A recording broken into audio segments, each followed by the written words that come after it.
They don't have the same. They don't have the same. They don't have the same. They don't have any attachment. So whatever happens to the business stays with the business. Whatever happens with the owner of the business stays with the owner of the business.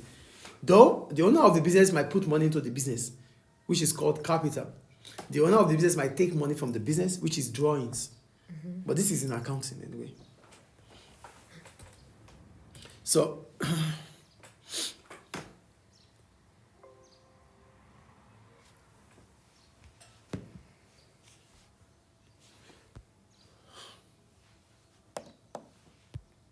So for limited company, I already said it already. So we call them limited company because they have a separate legal entity. They are separated from the owners of the business. So the other main features of limited companies are: one, the owners have limited liability, which means the owners of the business will not lose anything if the business is having a problem. They lose nothing. The debts of the business cannot be transferred to the owners of the business. Two, the business raises capital by selling shares. So the method of raising capital here is to sell shares, either privately or to the public. Shares. People buy shares. What shares? Stock of the business. Stakes in the business. The business, this is the business. The business has its value. It has its worth. So selling part of the worth of the business are the stock in the business. So some people will buy certain percentage from the business. They become shareholders. They buy shares from the business. So a share is a document stating that you become an investor in the business. Okay. I think it's clear. Yeah. The shareholders elect directors to run the company. So as soon as they sell shares, the shareholders are the ones that choose the directors through election at the annual general meeting. We call it AGM. Okay, it's an AGM. Where sole traders and partnership pay income tax, companies pay corporation tax. For sole trader and partnership, they pay taxes like individuals, which is income tax. For limited companies, they pay corporation tax, taxes on profits. Corporation tax and taxes on profit. Is it clear? A limited company must have a minimum of 2 members, but there is no upper limit. A limited company can have large numbers of people. It doesn't matter. But at least minimum of 2. Then you'll be issued a certificate of incorporation. A certificate of incorporation means that the business has fulfilled what we have in Memorandum of Association and Article of Association. Memorandum of Association and Article of Association. So for the Memorandum of Association, these are the details about the business, how the business are operated. It will be stated in the Memorandum of the Association. Then we have the Article of Association. It's a document that talks about the internal running of the business. Here, the right of shareholders, the methods of appointing workers, it will be stated in the Article of Association. The meetings, the annual general meetings, when they have to hold the annual general meeting to be part of the Article of Association, how they will be audited, because they will have a financial statement. How they will be audited, it will be stated in the Article of Association. For the Memorandum of Association, the name of the company, the address of the company. What else do we have there? The amount of capital involved. This will be part of the Memorandum of Association. As soon as this Memorandum MOA and AOA is done, they will take it to the registrar of companies. Then they will get their company registered. The company will be registered. As soon as they fulfill all these requirements, the company becomes a limited company. Do you get the point here? Yeah. Before a company becomes a limited company, it must fulfill all the Memorandum and Article of Association. These are documentation. Can you say what's limited company? Limited companies are companies that have limited liability. They are separated from the owners of the business. Is it like is like government involved? No. No. It's a private sector. It's an example of a private sector business, such as the sole trader and partnership. But it's a limited company because the debts in the business does not affect the owners of the business. Sole trader and partnership are unlimited liability, because whatever happens to the business, in case of death to the business, it affects the owners of the business. That's the difference between them. So we have two types of limited company. We have the private limited company and the public limited company. We call it private limited company because they can only sell shares to friends and family. They cannot sell shares to the public. For the public limited company, they can sell shares to the public. So we start with the private limited companies. They tend to be small or medium sized. However, a small minority are large. Some features of private limited companies are as follows. One, the business names ends with LTD. It's ABC Ltd, limited company. Shares can only be transferred privately from individual to another, that between friends and family. They are often family businesses owned by family members or close relatives or friends. The directors of these firms tend to be shareholders and are involved in the running of the business. The directors of the business are the shareholders of the business. That is private limited company. Any question about that? The advantages of private limited company, number one, shareholders have limited liability. So the shareholders can only lose what they have as investment. They cannot lose their personal wealth in case of death to the business. Two, more capital can be raised, unlike sole trader that the owner can only put capital. Unlike partnership, 2 to 20 people can only put money into the business. But for private limited company, large numbers of families can come together to put money into the business. So they can raise capital through the sales of shares, in as much as they are selling shares to friends and family, not to the public. 3, business continues if shareholder dies. One shareholder might die, but the business will not go down. Unlike sole trader that as soon as the owners of the business die, the business dies. Unlike partnership that the death of one partner can mean that the business ends. Has more status than sole trader and partnership. It has more reputation than, it looks big than a sole trader or partnership. Is it clear? This. The problems. Financial information has to be made public. They have to let people know about the financial statement, the statement of the profit made by the business, the assets and liabilities owned by the business. Is it clear? Isn't it private? Why do they have to tell the public? Yeah, they have to publish it for government to see. Because government has to see, because they have to pay taxes. Profit are shared between more members. Profit are shared between more members, yes. Dividends. Takes time to transfer shares to new owners. Before they can transfer shares from one person to another, every shareholder must agree. So it might take time. Is it clear? Yeah.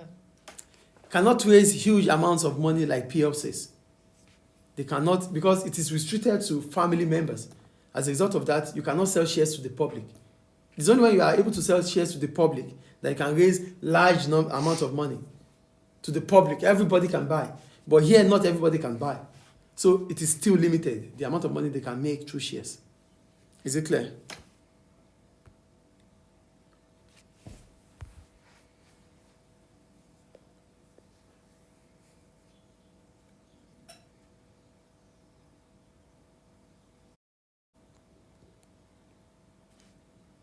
Now we go to public limited companies.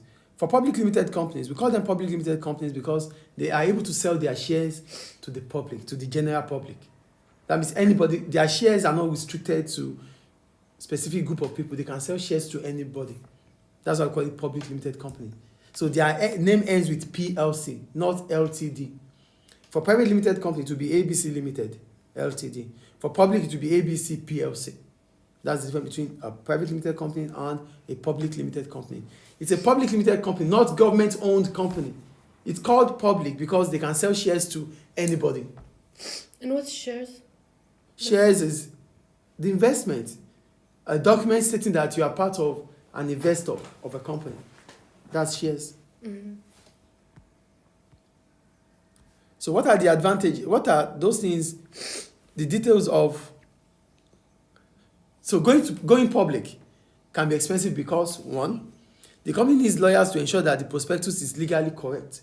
Prospectus are the amount of shares you want to sell, the methods of share, selling your shares, the value of your shares and stuff like that. It has to be detailed.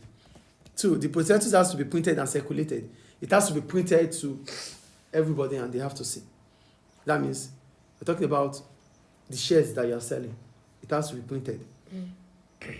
The bank will be paid to process share applications. You have to pay the banks because the banks are the ones that will help you to sell your shares. Shares are sold through the banks. So you might have to pay the bank a certain amount of money to be able to do that for you. The company must insure against the possibility of some shares remaining unsold. Therefore, a fee is paid to an underwriter who must buy any unsold shares. You might have 10,000 units of shares. Maybe it's just 8,000 that you'll be able to sell. You must insure the 2,000 that are not sold to an underwriter who will buy it in case you didn't sell, because you have to sell all the shares. So in case some shares are left unsold, someone will buy it. So that person is an underwriter. He won't buy it now. He will only have an agreement that whatever quantity that is left in the shares, I will buy it. Is it clear? Yeah.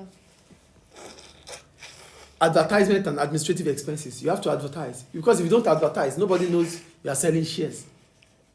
And in the cost of advertising, you have to pay charges too.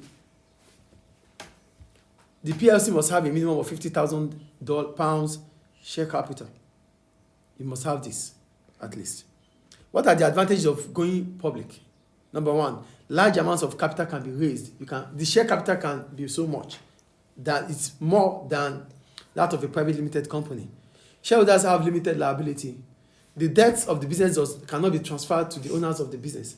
The only thing the owners of the business would lose is the amount of money they've invested, not their personal wealth. They can exploit economies of scale because they operate on a large scale. They can have reduction in average cost of production. May be able to dominate the market because they are big. They might have large market share. 4, shares can be bought and sold very easily. You can sell your shares immediately.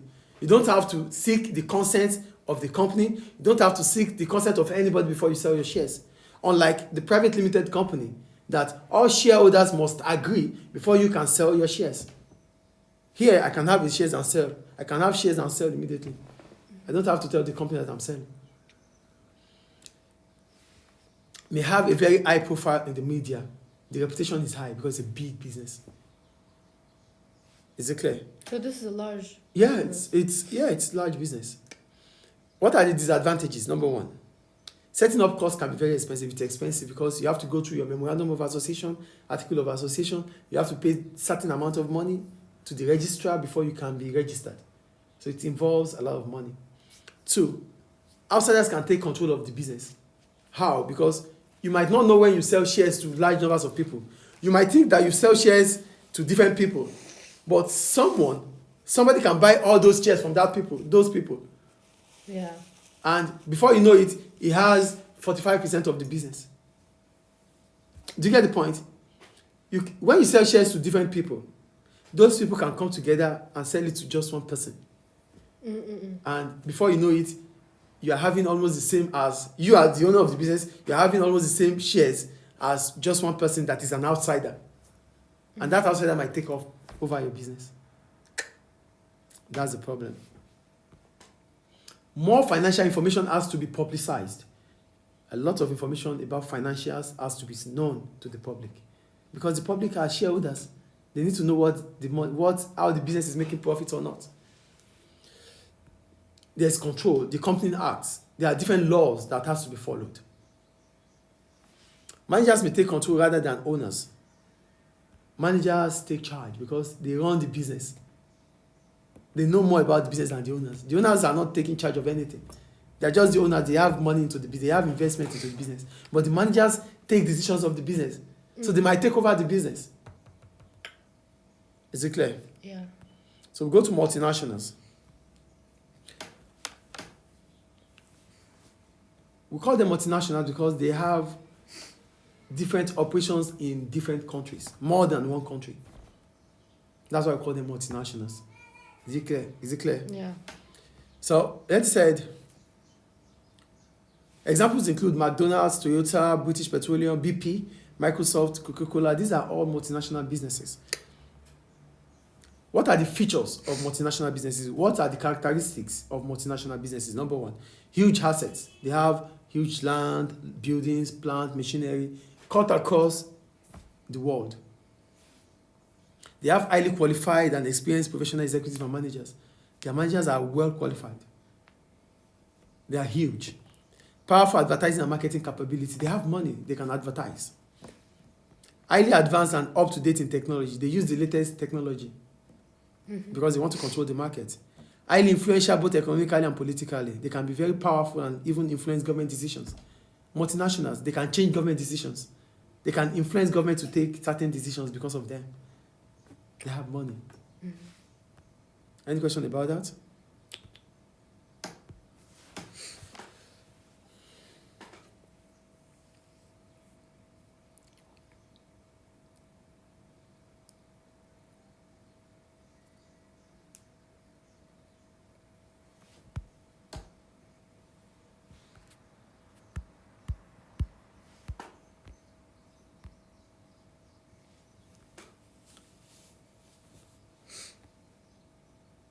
They are very efficient since they can exploit huge economies of scale. But before we get here, hold on please, I want to see. Okay. They are very efficient because they exploit huge economies of scale. They are big businesses. They have large scale production.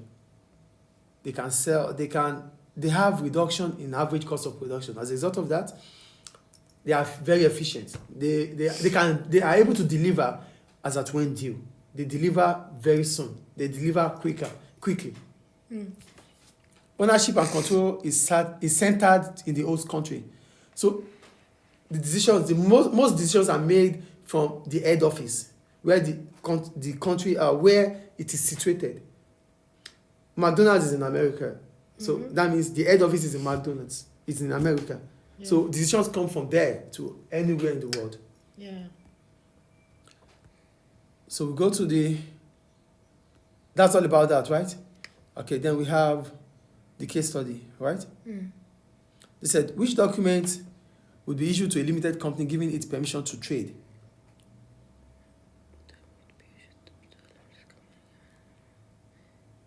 Can you explain the question? They said, which document are you going to give to a limited company to be able to trade?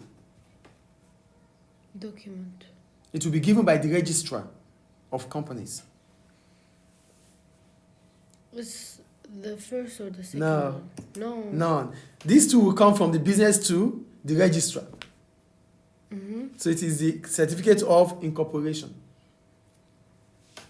As soon as you are able to submit your memorandum of association and your article of association, and it is certified okay, then you'll be issued a certificate of incorporation. It means you can now start your limited company. Okay. So, which item of information would be contained in the memorandum of association? The rights. No, the name of the company. Memorandum. Yes, the name of the company. Is it clear? The right of shareholders is part of the article. Price of shares, article of association. Procedure of appointing directors, article of association. AOA. Selling shares to the public for the first time to raise capital for a company is called. Oh, we didn't see that there. Yeah, prospectus. Prospectus. Yes, that's when you are selling your shares to the public. I told you, you print out the prospectus to share around. You have to share it, so it's a prospectus. 4.